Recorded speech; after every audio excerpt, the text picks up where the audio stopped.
महाराष्ट्र राज्याचे शिक्षण मंत्री दादा भुसे आता माझ्याकडे येऊन गेले. त्यांची भूमिका त्यांनी सांगण्याचा प्रयत्न केला. ही संपूर्ण भूमिका मी पूर्णपणे फेटाळून लावली आणि आम्हाला ते मान्य नाही म्हणून सांगितलं. कोणत्याही प्रकारे ते जे काही दाखले देत होते त्याच्यामध्ये देखील खरं तर 5वी पासून नंतरच या सगळ्या गोष्टींचा तिसऱ्या भाषेचा किंवा ऑप्शनल भाषांचा विषय येतो. त्यांनी हेही मान्य केलं की राष्ट्रीय शिक्षण धोरण जे आहे त्याच्यामध्ये देखील अशा प्रकारची कुठचीही गोष्ट समावेश केलेला नाहीये. त्यांनी ते राज्यांवरती टाकलेली गोष्ट आहे आणि राज्यांवरती टाकलं असताना हे का करतायत किंवा ह्यांना का करायचं मी हे अजून अनाकलनीय आहे. मी हेही सांगितलं की म्हटलं ते काय ते तुमच्या उच्च शाळा द्या CBSE आणि वगैरे या सगळ्या शाळा ज्या आता नव्याने आल्या या सगळ्या IAS अधिकाऱ्यांसाठी म्हणून काढल्या गेलेल्या शाळा होत्या. त्यांच्या मुलांसाठी त्यांना जे देशभर इकडे तिकडे फिरावं लागतं त्याच्यासाठी म्हणून त्या शाळा काढल्या गेल्या होत्या. आता त्या गोष्टींचं त्या शाळांचं वर्चस्व ह्या राज्यांच्या शाळांवरती जास्ती करण्याचा प्रयत्न आहे आणि मला असं वाटतं की तोच एक केंद्रातला आणि या सगळ्या IAS अधिकाऱ्यांचा हा त्यांचा तो अजेंडा आहे. मी म्हटलं महाराष्ट्र हे का कशासाठी करायचा प्रयत्न करतोय जे बाकीची कुठची राज्य करायचा प्रयत्न देखील करत नाहीये. काही गोष्टींची उत्तर त्यांच्याकडे नव्हती आणि ते त्याच गोष्टी बोलवते. परंतु आम्ही त्या दिवशी मला असं वाटतं मी पत्रकार परिषदेमध्ये माझा संपूर्ण भूमिका मांडली. माझी तीच भूमिका आहे. या संपूर्ण गोष्टीला आमचा पूर्णपणे विरोध असेल आहे राहणार. हिंदी किंवा इतर कुठच्याही भाषेची सक्ती महाराष्ट्रामध्ये होऊ देणार नाही म्हणजे नाही. आणि या गोष्टींसाठी म्हणून मी सर्व पक्षांना आवाहन करतोय की येत्या 6 जुलैला गिरगाव चौपाटीवरून मोर्चा काढायचा निर्णय आम्ही घेतलेला आहे. त्या संपूर्ण मोर्चामध्ये कुठेही कोणताही झेंडा नसेल. तो संपूर्ण मोर्चा हा मराठी माणसाचा असेल. त्या मोर्चाचं नेतृत्व मराठी माणूस करेल. आम्ही जे शिक्षण तज्ज्ञ आणि जे इतर भाषा तज्ज्ञ आणि इतर जे साहित्यिक आणि इतर जे लोक आहेत यांच्याशी देखील आम्ही बोलणार आहोत. माझं पत्र त्यांना जाणार आहे. सर्वांना त्या मोर्चाला आम्ही तिथे बोलवणार आहोत. सर्व पालकांना आम्ही आमंत्रण देत आहोत. सर्व विद्यार्थ्यांना आम्ही आमंत्रण देत आहोत. सरकारला एकदा कळू देत की महाराष्ट्राच्या मनात काय आहे आणि महाराष्ट्राने संपूर्ण ताकद मला असं वाटतं 6 जुलै रोजी सकाळी 10 वाजता गिरगाव चौपाटीवरनं हा मोर्चा निघेल. सरकारला ही गोष्ट कळली. रविवार एवढ्यासाठी निवडलाय कारण विद्यार्थ्यांना आणि पालकांना यायला जमेल म्हणून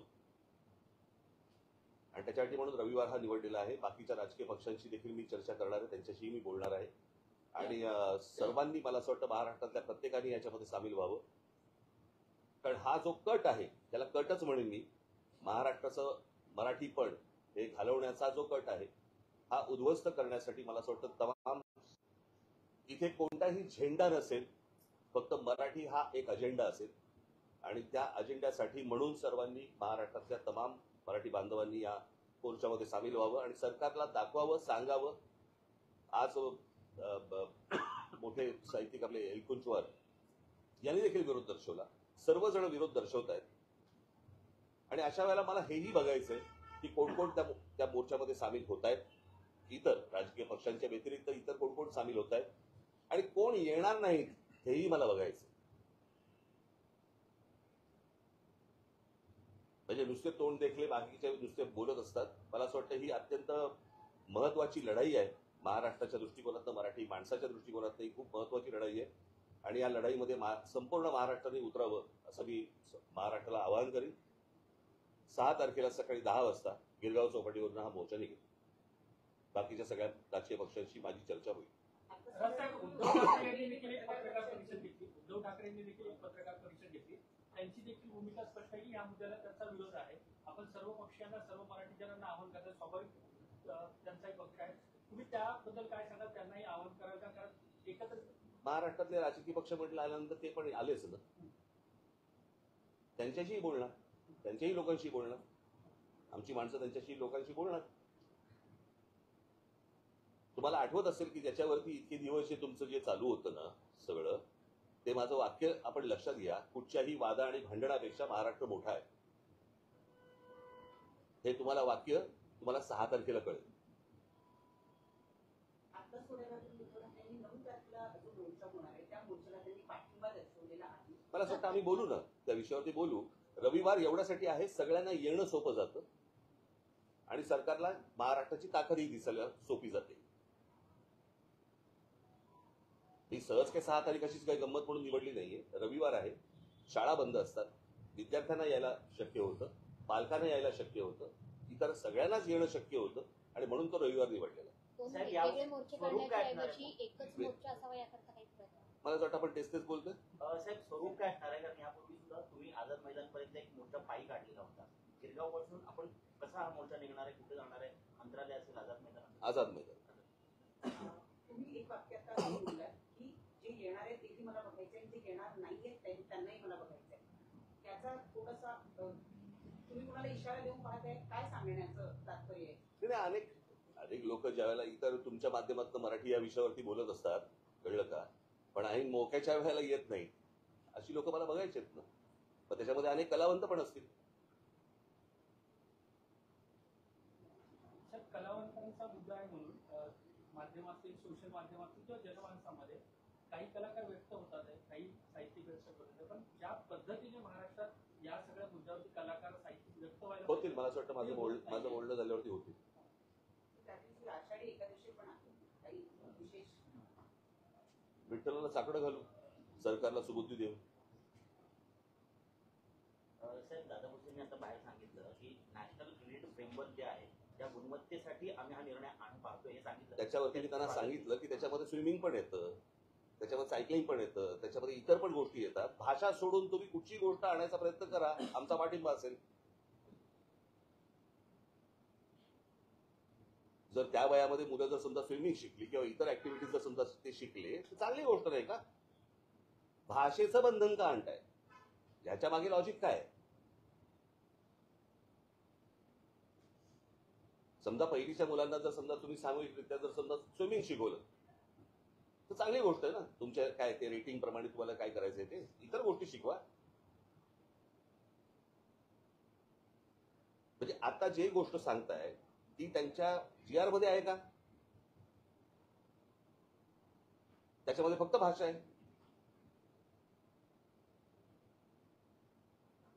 साहेब, शिक्षकांना मुद्दा झाला भाषेचा. आपण भेटलो ना आता इथे. साहेब,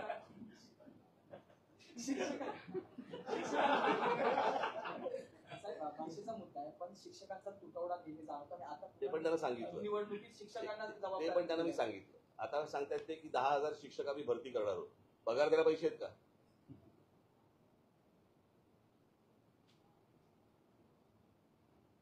आता जवळपास 90,000 कोटीची कॉन्ट्रॅक्ट ज्यांना दिलेली आहे ते कॉन्ट्रॅक्टर बोंबलतात की आम्हाला अजून पैसे नाही दिले. मला कळलं नाही की ज्या वेळेला महाराष्ट्रामध्ये एवढे प्रश्न आहेत, इतके विविध प्रकारचे प्रश्न आहेत, आपल्याकडे पूल पडतायत, आपल्याकडे अजून चांगले रस्ते होत नाहीयेत, अनेक गोष्टी आहेत, शिक्षणामधल्या अनेक गोष्टी आहेत, या सगळ्या सोडून आपण भाषेवरती काय येतोय? मी मगाशी यांच्याशी बोलताना असं म्हटलं की कुठची तरी मोठी गोष्ट ही लपवण्यासाठी म्हणून दुसरीकडे लक्ष वेधण्याचा प्रयत्न होतोय की काय, असा संशय यावा अशी परिस्थिती आहे. मला काय राज्यामध्ये चालू आहे मला काही कल्पना आहे. मला हे माझ्याकडे आता इथे कागद आलाय. हे सगळं महाराष्ट्रातच का घडू शकतं? JNPT मध्ये भरती आहे आणि त्या JNPT मध्ये भरती असताना त्याचे इंटरव्ह्यूज हे अदानी पोर्टला चालू आहेत.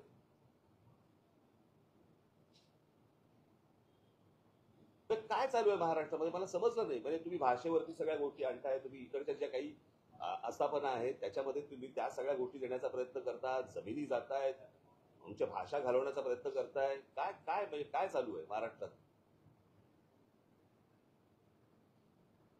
आणि हे जे अनेक जे विषय आहेत महाराष्ट्राशी संबंधित, मला असं वाटतं की त्या सगळ्या गोष्टींचा एक सामूहिक त्याला विरोध, कळलं का, खास करून हिंदीला, खास करून हे भाषेच्या सक्तीला, याच्यासाठी म्हणून तो 6 तारखेचा मोर्चा आहे. मी बाकीच्या राजकीय पक्षांशी मी बोलीनच आणि मला असं वाटतं आपण 6 तारखेला भेटू. हिंदी शाळाचा एक भाषेचे विषय आहे, माहिती शाळाचा एक सकारात्मक विषय आहे आहे. त्यांचा एक आरोप हा सुद्धा आहे किंवा त्यांचे एक म्हणणं हे सुद्धा ते आहे कोण? काही शिक्षण क्षेत्रातले लोक आहेत वेगवेगळी लोक नाही, ते कोण? मला ते कोण आहेत? त्यांचं म्हणणं आहे की तुम्ही अपॉर्च्युनिटीज कमी करता कसल्या आपण हिंदी भाषेत असं काय हिंदीमध्ये ठेला टाकायचंय? म्हणजे काय करायचंय? काय डायरेक्ट आता 1ली ते 5वी हिंदी घेतलं की लगेच हिंदी चित्रपट सृष्टीमध्ये आम्हाला काम मिळणार आहे? काय आहे? तुमचं काय वाकडं झालं?